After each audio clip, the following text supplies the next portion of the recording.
Square roots. A squared root symbol can be shown by the following. You have this sign with a number inside.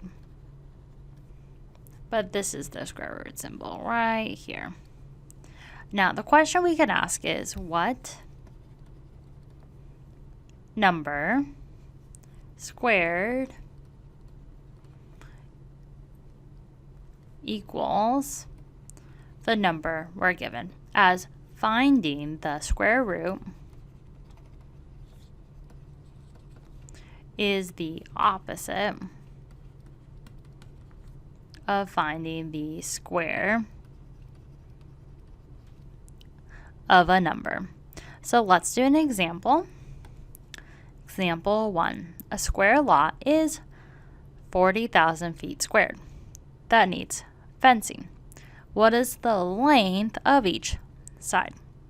So we can get our calculators out. And what we would do is we put in the number.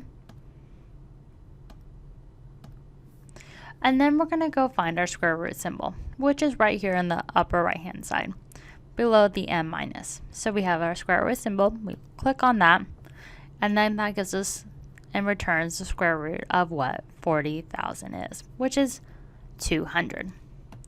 So the square root of 40,000 is 200. And this is 200 feet. So this would be our final solution. Now let's do another example.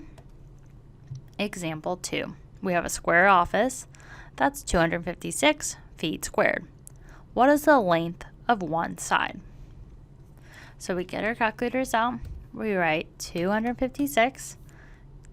Take the square root, and we get 16.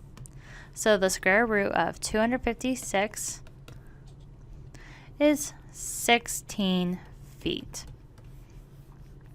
So what's happening is the square root, so we have a 16 foot times 16 foot. When we multiply those, 16 times 16, we get this area, which is 256 feet squared. So when we take the square root, we're finding the length of just the one side. Now, let's do another example. Example 3. Find the square root of 81. So to take the square root of 81, we can go ahead and just write 81 square root, which is equal to 9. So this would be our final solution.